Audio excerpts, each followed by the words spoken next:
नमस्कार विद्यार्थी मित्रांनो, मी बनसोडे सर अर्थशास्त्र विषयासाठी मी आपलं स्वागत करतो.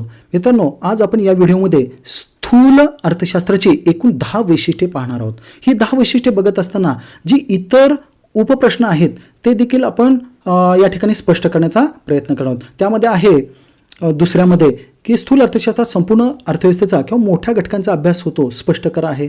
तिसऱ्यामध्ये सर्वसाधारण समतोल विश्लेषण याचा अभ्यास स्थूल अर्थशास्त्रात केला जातो, ते स्पष्ट करणार आहे. किंवा सर्वसाधारण समतोल म्हणजे काय ही संकल्पना स्पष्ट करणार आहोत. पुन्हा राशी पद्धती म्हणजे काय ते देखील आपण स्पष्ट करणार आहोत. 5व्या मुद्द्यामध्ये आपल्याला स्थूल अर्थशास्त्राला उत्पन्न सिद्धांत आणि रोजगार सिद्धांत का म्हटलं जातं ते देखील स्पष्ट करणार आहोत. आणि 7व्या मुद्द्यामध्ये एकूण विश्लेषण पद्धती स्थूल अर्थशास्त्राचा पाया आहे. त्याचबरोबर एकूण विश्लेषण पद्धती म्हणजे काय ही संकल्पना स्पष्ट करणार आहोत. आणि शेवटी 9व्या मुद्द्यामध्ये स्थूल अर्थशास्त्रात सिद्धांतामध्ये गृहीते मांडली जात नाहीत, हे उपप्रश्न आपण या ठिकाणी स्पष्ट करणार आहोत. मित्रांनो, स्थूल अर्थशास्त्राला समष्टी अर्थशास्त्र किंवा समग्रलक्षी अर्थशास्त्र असंही म्हणतात. तर इंग्रजीमध्ये त्याला मॅक्रो MACRO मॅक्रो इकॉनॉमिक्स असं म्हणतात. तर या स्थूल अर्थशास्त्राचं पहिलं वैशिष्ट्य आहे की स्थूल अर्थशास्त्रात समग्र मोठ्या घटकांचा अभ्यास केला जातो. म्हणजेच काय, तर स्थूल अर्थशास्त्रामध्ये समग्र मोठा घटक म्हणजे कोण आहे, तर संपूर्ण अर्थव्यवस्था आहे. संपूर्ण अर्थव्यवस्थेचा अभ्यास केला जातो. आणि त्या अर्थव्यवस्थेमध्ये मोठे जे घटक आहेत, कुटुंब संस्था आणि उद्योग संस्था. त्या कुटुंब संस्थेतील सर्व लोकांची एकूण मागणी, एका वर्षातील एकूण उपभोग खर्च, त्यांचं एकूण राष्ट्रीय उत्पन्न, त्यांची एकूण बचत, तसेच उद्योग संस्थेतील सर्व लोकांना पुरवणारा एकूण रोजगार आहे, त्यांनी केलेले एकूण उत्पादन आहे, सर्व उत्पादकांनी केलेल्या वस्तूंवरील एकूण खर्च आहे, सर्वसाधारण सर्व वस्तूंची किंमत पातळी आहे, एकूण पुरवठा आहे, एकूण गुंतवणूक आणि व्यापार चक्र आहे. अशा मोठ्या समग्र घटकांचा अभ्यास स्थूल अर्थशास्त्रामध्ये केला जातो. हे आपल्याला पहिलं वैशिष्ट्य सांगता येईल. त्यानंतर दुसरं वैशिष्ट्य आहे की स्थूल अर्थशास्त्राला उत्पन्न सिद्धांत, बघा लक्षात घ्या, व रोजगार सिद्धांत असंही म्हणतात. कारण काय मित्रांनो, तर स्थूल अर्थशास्त्रामध्ये बघा लक्षात घ्या, कोणत्याही देशातील, बघा लक्षात घ्या, कोणत्याही देशातील एका वर्षामध्ये जे एकूण राष्ट्रीय उत्पन्न आहे ते मोजलं जातं मित्रांनो. हे राष्ट्रीय उत्पन्न मोजत असताना त्याच्या वेगवेगळ्या ज्या संकल्पना आहेत इथं दिलंय बघा. GDP gross domestic product, domestic म्हणजे एकूण देशांतर्गत उत्पादन, पुन्हा नेट डोमेस्टिक प्रोडक्ट निव्वळ देशांतर्गत उत्पन्न, तसेच ग्रॉस नॅशनल प्रोडक्ट एकूण राष्ट्रीय उत्पादन आणि निव्वळ राष्ट्रीय उत्पादन, देशांतर्गत आणि निव्वळ राष्ट्रीय उत्पादन. बघा लक्षात द्या, ह्या संकल्पना ज्या आहेत त्यांचा अभ्यास स्थूल अर्थशास्त्रामध्ये केला जातो. आणि बाजार किमतीनुसार आणि घटक खर्चानुसार हे राष्ट्रीय उत्पन्न स्थूल अर्थशास्त्रात मोजलं जातं.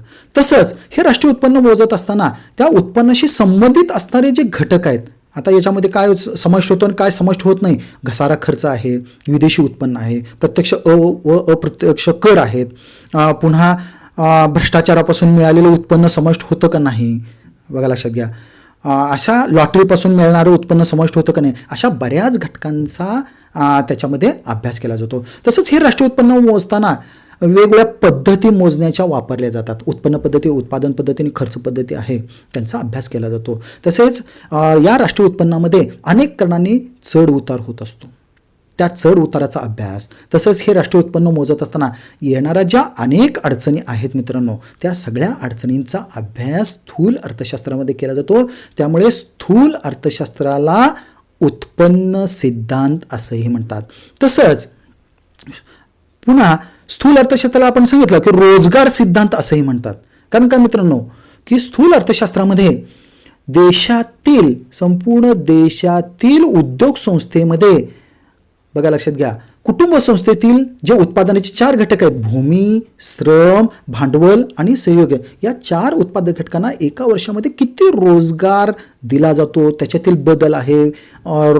रोजगारामध्ये बेकारींची संख्या किती आहे, या सगळ्या घटकांचा अभ्यास करून स्थूल अर्थशास्त्रामध्ये उत्पन्न सिद्धांत आणि रोजगार सिद्धांत अनेक अर्थतज्ञांनी मांडलेले आहेत. त्यामुळे स्थूल अर्थशास्त्राला काय म्हणायचं, उत्पन्न सिद्धांत आणि रोजगार सिद्धांत असंही म्हणतात. ते स्पष्ट करण्यासाठी आपण काय केले, इथे हे उत्तर तुम्हाला दिलेलं आहे. हे उत्तर तुम्ही या ठिकाणी लिहू शकता. त्या ठिकाणी पुन्हा स्थूल अर्थशास्त्राचं तिसरं वैशिष्ट्य आहे की स्थूल अर्थशास्त्रात सर्वसाधारण समतोलाचं विश्लेषण बघा लक्षात घ्या किंवा अभ्यास केला जातो. सर्वसाधारण समतोलाचं विश्लेषण म्हणजे काय बाबा, ते आपल्याला या ठिकाणी बघायचं आहे की बघा देशाच्या संपूर्ण अर्थव्यवस्था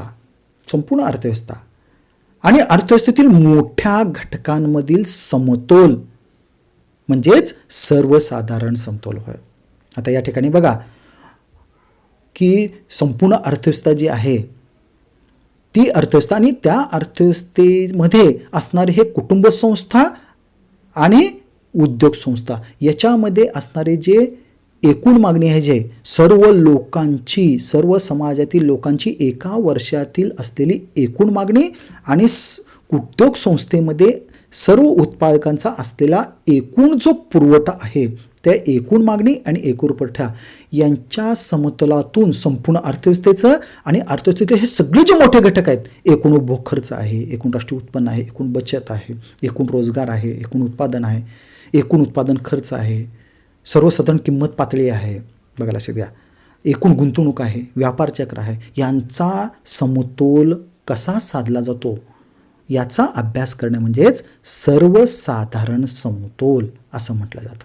त्याच्यामध्ये सगळ्यात महत्त्वाचा भूमिका जी आहे ती कोणाची आहे की सर्व लोकांची एकूण मागणी आणि सर्व उत्पादक जे आहे त्यांचा एकूण पुरवठा जो आहे, हे दोन घटक महत्त्वाचे आहेत. या दोघांच्या समतोलातून संपूर्ण अर्थव्यवस्थेचं व अर्थव्यवस्थेतील मोठ्या घटकांचा समतोल कसा साधला जातो, या सर्वसाधारण समतोलाचा अभ्यास स्थूल अर्थशास्त्रामध्ये केला जातो. म्हणून जर उपप्रश्न जर विचारला, हे आता आपण वैशिष्ट्य स्पष्ट केलं, उपप्रश्न विचारला की सर्वसाधारण समतोल म्हणजे काय, तर आपल्याला या ठिकाणी मी उत्तर दिलेलं आहे. याचा स्क्रीनशॉट काढू शकता किंवा इथं थांबून तुम्ही उत्तर लिहू शकता की स्थूल अर्थशास्त्रात सर्वसाधारण समतोलाचे विश्लेषण किंवा अभ्यास केला जातो, स्पष्ट करा. हे आपल्याला उत्तर या ठिकाणी मी दिलेलं आहे. त्यानंतर स्थूल अर्थशास्त्राचं चौथं वैशिष्ट्य आहे की स्थूल अर्थशास्त्रात सर्वसाधारण किंमत पातळीचा अभ्यास केला जातो. मित्रांनो, सर्वसाधारण किंमत पातळी म्हणजे काय, तर देशातील उद्योग संस्थेत एका वर्षामध्ये बघा लक्षात घ्या, प्राथमिक क्षेत्रातील व्यवसाय, द्वितीय क्षेत्रातील व्यवसाय आणि तृतीय क्षेत्रातील या सर्व क्षेत्रातील सर्व व्यवसायामध्ये बघा लक्षात घ्या, हे मुद्दे सर्व व्यवसायामध्ये एका वर्षात जे काही सर्व वस्तू जे उत्पादित होतात, वस्तू आणि सेवा उत्पादित होतात, त्या सर्व वस्तू आणि सेवांचे सरासरी किंमत पातळी काढणं बघा लक्षात घ्या, याला म्हणायचं सर्वसाधारण किंमत पातळी असं आपण म्हणतो. स्थूल अर्थशास्त्रामध्ये एका वर्षात उत्पादन संस्थेमध्ये जेवढ्या म्हणून व्यवसाय आहेत, त्या व्यवसायामध्ये वस्तू व सेवांचे जे उत्पादन झालेलं आहे त्यांच्या किमतीचा अभ्यास करून अशी सर्वसाधारण किंमत पातळी, त्यालाच आपण काय म्हणतोय आपल्या भाषेमध्ये महागाईचा दर स्पष्ट केला जातो. या किमतीतील सर्वसाधारण किमतीतील बदल, एका वस्तूची किंमत बघितली जात नाही, सर्व वस्तूंची किंमत बदल, त्या सर्वसाधारण किमतीमध्ये काय बदल झाला आहे, भाववाढ किती झाली आहे, मंदी आहे का, तेजी आहे का, याचा अभ्यास स्थूल अर्थशास्त्रामध्ये केला जातो असं आपल्याला सांगतात. पुन्हा स्थूल अर्थशास्त्राचं पाचवं वैशिष्ट्य आहे की स्थूल अर्थशास्त्रात परस्परावलंबन किंवा संपूर्ण साखळीचा समुच्चयाचा अभ्यास केला जातो. एकमेकावर अवलंबून असणारे बघा लक्षात घ्या मित्रांनो की स्थूल अर्थशास्त्रामध्ये परस्परावलंबन म्हणजेच काय की बाबा देशाच्या अर्थव्यवस्थेचे दोन जे भाग आहेत बघा लक्षात घ्या, त्याच्यामध्ये एक मोठा जो भाग आहे तो म्हणजे कुटुंब संस्था आहे आणि दुसरा भाग जो आहे तो उद्योग संस्था. अर्थव्यवस्था या दोन मोठ्या घटकांमध्ये अर्थव्यवस्था फिरत असते आणि त्याच्यामध्ये समतोल साधला जातो. अर्थव्यवस्थेतील या दोन घटकातील अनेक मोठे घटक जे आहेत ते एकमेकावर ते फिरून एकमेकावर अवलंबून असतात, एकमेकावर ते फिरतात आणि त्याच्यातून त्यांचा समतोल साधला जातो. या सगळ्या साखळीचा, यालाच म्हणायचं संपूर्ण अर्थव्यवस्था, संपूर्ण समुच्चयाचा अभ्यास, परस्परावलंबन समुच्चय याचा अभ्यास कुठे केला जातो, स्थूल अर्थशास्त्रात केला जातो. म्हणजेच या ठिकाणी काय होतं, कुटुंब संस्थेतील समाजातील 18 वर्षापूर्वी सगळे लोक काय करतात, उद्योग संस्थेकडे कामाला जातात पहिल्या टप्प्यामध्ये. त्यांना तिथं काय केला जातो, रोजगार दिला जातो उद्योग संस्थेमध्ये, आणि ह्या रोजगाराबद्दल त्यांना उत्पन्न देते उद्योग संस्था, आणि हे उत्पन्न घेऊन ते दुसऱ्या टप्प्यामध्ये कुठे येतात, कुटुंब संस्थेकडे येतात. हा दुसरा टप्पा आहे. तिसऱ्या टप्प्यामध्ये उद्योग संस्था काय केले, ह्यांना रोजगार दिल्यानंतर त्यांना येणारा खर्च जो वस्तू व सेवांवरचा आहे तो वसूल करण्यासाठी काय करतात, तिसऱ्या टप्प्यामध्ये तयार झालेल्या वस्तू इथं विकायला आणल्या जातात. तिसऱ्या टप्प्यामध्ये हे विकायला आणल्यानंतर हे जे कुटुंब संस्थेला दुसऱ्या टप्प्यात मिळालेले जे उत्पन्न आहे, हे इन्कम जे आहे तेच उत्पन्न या वस्तू व सेवांवर कुटुंब संस्थेतील लोक आपल्या गरजा भागवण्यासाठी खर्च करतात. हा खर्च केला की हे उत्पन्न पुन्हा काय करतं, उद्योग संस्थेकडे जातं. हा चौथा टप्पा मित्रांनो. या 4 टप्प्यातून अर्थव्यवस्था फिरत असते. पैसा फिरत असतो, वस्तू व सेवा फिरत असतात, लोक रोजगारासाठी फिरत असतात, आणि त्याच्यातून देशाचा विकास वृद्धी ही होत असते. म्हणजे या सगळ्या समुच्चयाचा बघा एकमेकावर अवलंबून असणाऱ्या परस्परावलंबन मोठ्या घटकांचा अभ्यास कुठे केला जातो, स्थूल अर्थशास्त्रामध्ये केला जातो. हे आपल्याला स्पष्ट करता येतील, हे वैशिष्ट्य स्पष्ट करतात. पुन्हा स्थूल अर्थशास्त्राचं 6वं वैशिष्ट्य जे आहे, स्थूल अर्थशास्त्रात राशी पद्धतीचा वापर केला जातो मित्रांनो. आता राशी पद्धती म्हणजे काय, रास म्हणजे ढीग. बघा लक्षात घ्या, राशी पद्धती म्हणजे काय की बाबा संपूर्ण अर्थव्यवस्थेचा, बघा लक्षात घ्या, आणि अर्थव्यवस्थेतील मगाशी आपण सांगितलं पण सगळे मोठे घटक जे आहेत, ढीग जो आहे एकमेकावर ऑलमोस्ट सगळ्या घटकांचा एकत्रित अभ्यास करणे याला म्हणायचं राशी पद्धती. प्राध्यापक बोल्डिंग यांनी काय सांगितलं बघा, संपूर्ण जंगल आहे आणि त्या जंगलातील एखाद्या झाडाची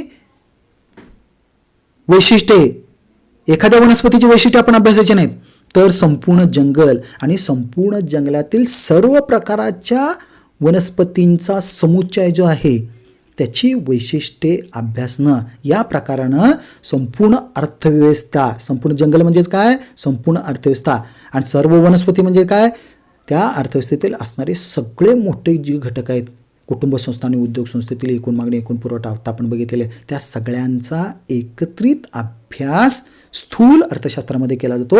यालाच म्हणायचं राशी पद्धती. म्हणून राशी पद्धती म्हणजे काय, असा जर प्रश्न विचारला तर तुम्ही हे उत्तर या ठिकाणी लिहू शकता. प्राध्यापक बोल्डिंग यांचं मतही या ठिकाणी आपण दिलेलं आहे. पुन्हा स्थूल अर्थशास्त्राचं 7वं वैशिष्ट्य आहे की स्थूल अर्थशास्त्रातील आर्थिक वृद्धीची प्रारूपे उपयुक्त पडतात मित्रांनो. आर्थिक वृद्धीची प्रारूपे म्हणजे काय बाबा, आर्थिक वृद्धीची प्रारूपे म्हणजे सिद्धांत. बघा मित्रांनो, या ठिकाणी आपण दाखवतोय की बाबा कुठलाही खेळ राहू द्या किंवा कुठलाही खेळाडू राहू द्या, ज्या खेळाडूचं किंवा त्या देशाच्या टीमचं कर्णधाराचं डावपेच धोरणे, मित्रांनो लक्षात घ्या, डावपेच धोरणे इतरांपेक्षा वेगळी असतात, इतरांपेक्षा चांगली असतात, तो टीम, तो कर्णधार यशस्वी होतो.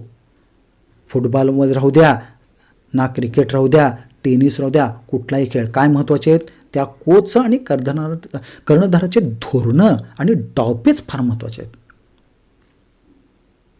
त्याच्या वापर करून, चांगल्या डावपेचा, चांगल्या धोरणाचा वापर करून तो विजेता होऊ शकतो. तसंच आहे मित्रांनो, कुठल्याही देशाला वृद्धी साधायची असेल, विकास साधायचा असेल, तर अर्थतज्ञांनी स्थूल अर्थशास्त्रामध्ये अर्थतज्ञांनी विकास साधण्यासाठी अर्थव्यवस्थेतील अनेक मोठ्या घटकांचा अभ्यास करून अनेक आर्थिक वृद्धी आणि विकासाचे काय म्हणले, डावपेच सांगितलेले आहेत, धोरणे सांगितले आहेत, प्रारूपे, सिद्धांत सांगितले आहेत मित्रांनो.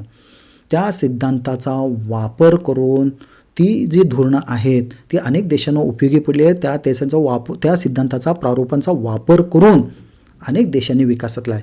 जसं की बघा, भारताच्या बाबतीत स्वातंत्र्य मिळाल्यानंतर भारताच्या बाबतीत देशाचा विकास करण्यासाठी स्थूल अर्थशास्त्रात सांगितलेले बघा, पहिल्या पंचवार्षिकमध्ये प्राध्यापक हे आहेत, प्राध्यापक हॅरॉल्ड हे आहेत, प्राध्यापक डोमर यांच्या पहिल्या पंचवार्षिकमध्ये आपण शेतीचा विकास करण्याचं यांचं प्रारूप जो आहे, यांनी सांगितले धोरणं जे आहेत स्थूल अर्थशास्त्राच्या माध्यमातून त्याचा वापर आपण शेती विकासासाठी केला. त्यानंतर दुसऱ्या पंचवार्षिकमध्ये आपल्याला मोठ्या व मूलभूत उद्योगांचा विकास करायचा होता भारतामध्ये. त्यावेळेला हे आहेत प्राध्यापक महालनोबिस यांनी सांगितलेली प्रारूप जी आहेत, धोरणं आहेत, ती आपण आपल्या देशामध्ये राबवली आणि त्यांनी सांगितलेल्या प्रारूपातून आपण देशात विकास साधण्याचा, वृद्धी साधण्याचा प्रयत्न केला आपल्याला. तसंच प्राध्यापक हे आहेत प्राध्यापक कॅल्डोर मित्रांनो, प्राध्यापक मिल्टन फ्रेडरन, प्राध्यापक हिग्स आहेत, प्राध्यापक ॲलन आहेत, बघा लक्षात, प्राध्यापक आयर्विन फिशर आहेत. अशा अनेक अर्थाने स्थूल अर्थशास्त्रांतर्गत विकासाची आणि वृद्धीची अनेक प्रारूपे, अनेक धोरणे सांगितले आहेत आणि ती विकासासाठी भारतासारख्या अनेक देशांना उपयोगी पडलेली आहेत असं आपल्याला सांगता येईल. हे डॉपेज फारच उपयोगी पडतात स्थूल अर्थशास्त्रातील असं आपल्याला या ठिकाणी स्पष्ट करता येतं. पुन्हा स्थूल अर्थशास्त्राचं 8वं वैशिष्ट्य आहे की स्थूल अर्थशास्त्र हे धोरणाभिमुख आहे. धोरणाभिमुख म्हणजे काय? लॉर्ड केन्स यांनी सांगितल्याप्रमाणे बघा, स्थूल अर्थशास्त्र हे देशातील मोठ्या आर्थिक समस्या, बघा लक्षात घ्या, त्यांचा अभ्यास करतं आणि ते सोडवण्यासाठी धोरणाभिमुख म्हणजे अनेक धोरणांची चर्चा करणारं शास्त्र आहे. अनेक धोरणं चर्चा करून सुचवतं त्या समस्या सोडवण्यासाठी. म्हणून स्थूल अर्थशास्त्र हे काय आहे? धोरणाभिमुख आहे असं म्हटलं जातं. ज्यावेळेस देशामध्ये बघा रोजगार निर्मितीची समस्या, भाववाढ नियंत्रण जी आहे, रोजगार निर्मिती आहे, भाववाढ नियंत्रण आहे, मंदीतून देशाला बाहेर काढणं असेल, दारिद्र्य असेल, वाढती लोकसंख्या असेल, अशा मोठ्या समस्या आल्यानंतर बघा मित्रांनो, केन्स यांनी सांगितल्याप्रमाणे त्या समस्या सोडवण्यासाठी अनेक धोरणं, बघा लक्षात घ्या, अनेक उपाय, त्याची चर्चा, त्या धोरण हे स्थूल अर्थशास्त्रामध्ये अनेक अर्थतज्ञांनी सुचवलेलं आहे. हे त्या स्थूल अर्थशास्त्राचं वैशिष्ट्य आपल्याला सांगता येईल. पुन्हा स्थूल अर्थशास्त्राचं 9वं वैशिष्ट्य आहे की स्थूल अर्थशास्त्रात सिद्धांतात कोणतीही गृहीते नसतात. आता याच्यामध्ये बघितलं का नसतात बाबा स्थूल अर्थशास्त्रामध्ये? कारण स्थूल अर्थशास्त्रामध्ये काय आहे? संपूर्ण अर्थव्यवस्थेचा अभ्यास केला जातोय. अर्थव्यवस्थेतील सगळेच मोठे घटक, एखाद्या लहान घटकाचा अभ्यास होत नाही. सर्व मोठे घटक जे आहेत, एकूण मागणी, एकूण उपभोग खर्च, एकूण राष्ट्रीय उत्पन्न, एकूण बचत, एकूण रोजगार, एकूण उत्पादन खर्च, अशा सगळ्या एकमेकांवर अवलंबून असणाऱ्या सगळ्याच घटकांचा अभ्यास होत असल्यामुळे कुठलीही गोष्ट, कुठलाही घटक स्थिर मांडण्याची आवश्यकता नसते.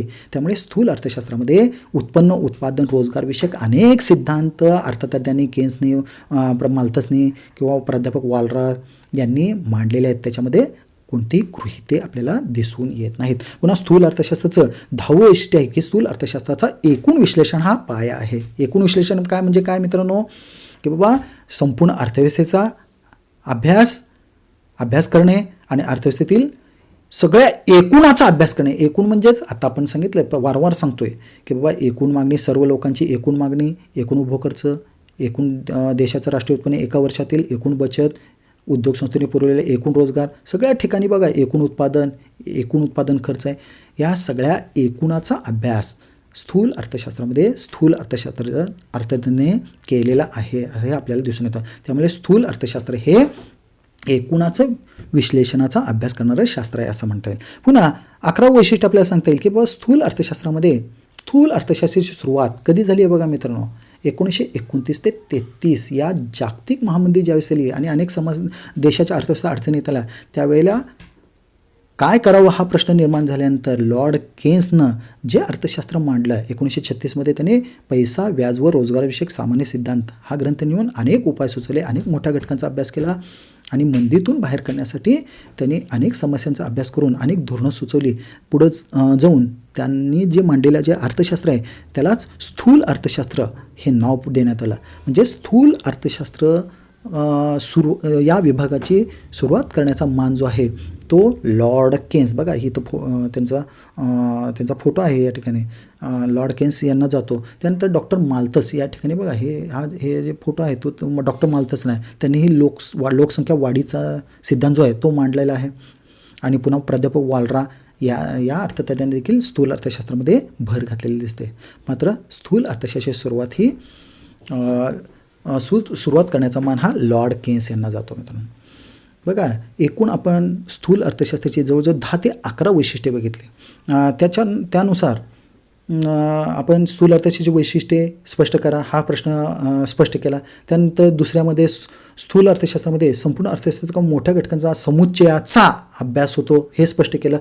सर्वसाधारण समतोलाचे विश्लेषण म्हणजे काय ते स्पष्ट केलं. सर्वसाधारण समतोल म्हणजे काय बघितलं. उत्पन्न सिद्धांत आणि रोजगार सिद्धांत म्हणजे काय, राशी पद्धती म्हणजे काय, आणि स्थूल अर्थशास्त्रात एकूण विश्लेषण हा पाया आहे हे स्पष्ट केले. एकूण विश्लेषण पद्धती म्हणजे काय आणि स्थूल अर्थशास्त्रात गृहीते मांडली जात नाहीत हे आपण या ठिकाणी हे सगळे उपप्रश्न आपण या ठिकाणी स्पष्ट केले. तर हे मी लिखित स्वरूपात दिले. स्थूल अर्थशास्त्राची वैशिष्ट्ये सांगा. पहिलं वैशिष्ट्य इथे दिले बघायला मित्रांनो. दुसरं वैशिष्ट्य दिलेलं आहे या ठिकाणी. 2 वैशिष्ट्ये या पानावर दिलेले आहेत. या ठिकाणी व्हिडिओ थांबून किंवा याचा स्क्रीनशॉट काढू शकता. 2 वैशिष्ट्ये इथे दिले पहिल्या पानावर. पुन्हा 3रं 4थं आणि 5वं हे दुसऱ्या पानावर दिलेलं आहे. पुन्हा 3ऱ्या पानावर 6वं 7वं 8वं हे वैशिष्ट्य दिलेलं आहे आपण बघितलेलं.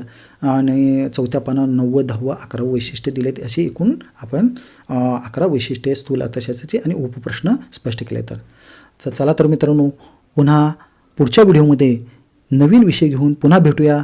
तोपर्यंत नमस्कार, धन्यवाद.